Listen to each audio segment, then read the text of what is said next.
Hello, and welcome to 5 Minute Math. Today we are looking at the 8th grade concept of one variable equations. This is standard 8.8C in the great state of Texas, and we are using item number 22 of the 2025 released STAAR test. If you haven't done so, please go ahead and take a moment to pause the video, work this problem out on your own, unpause it, and we will look at our answers together. All right, so we've got a measure of two angles.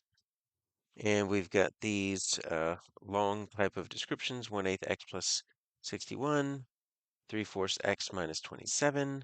The angle measures are equal, so what is the value of x? All right, so if we want, we could go ahead and just draw something, kind of represent these two. We know they are equal, so let's write this one as 1/8 x plus 61, and then 3/4 x minus 27. So the only thing that we really need to know is that each of these are equal. So I'm going to put these little marks here to kind of signify that. And so we can represent this with writing an equation.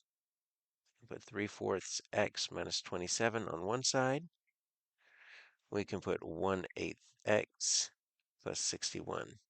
Now, sometimes they will ask you for the measure of the angle. In this case, we are looking for the value of x. So we simply need to isolate the variable and we will solve, but sometimes you'll need to find what the value of x is and then plug it back in to figure out the measure of an angle. Not this time.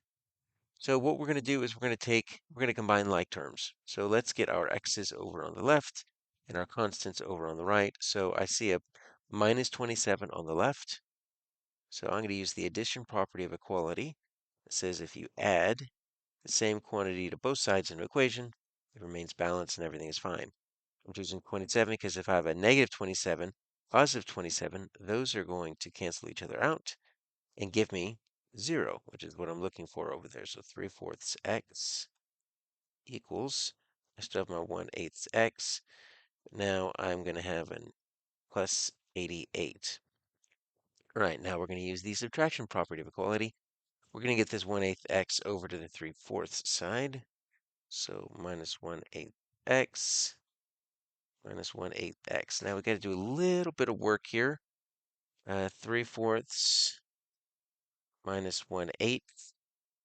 We need the same units. Right now I've got fourths and eighths, so I'm looking for the common denominator that would work. Can't really make 1/8 any smaller because it's already a unit fraction, but I can double my 3/4, and I can get 6/8. So let's double our 3/4 to get 6/8. Now we're going to subtract 1/8. Okay, so we've got 5/8. So now I'm going to get 5/8 x equals 88. All right. Now, we need to multiply by the reciprocal to get rid of that 5/8, right? So what I'm going to do here is I'm going to multiply by 8/5. If you multiply by 8/5, the 8's cancel out, the 5's cancel out, you end up with x, which means I need to multiply using the multiplication property of equality. I also need to multiply 88 by 8/5. Okay, and so let's just make it 8/5 right there. So I need to do 88 times 8. And if you see my answers here, my answers are going to be, fractions. So we're fine there. So let's do 88 times 8. And it's just going to end up being over 5. So that's going to be 64. And that's 64, that's 70. So 704 over 5. Now, if we want, we can verify that, right? So we can put our 3/4 times 704 over 5, and that's going to be a minus 27. And we can do a 1/8 704 over 5, and that's a plus 61. And this is one where we definitely want to go ahead and get our calculator out, plug that in.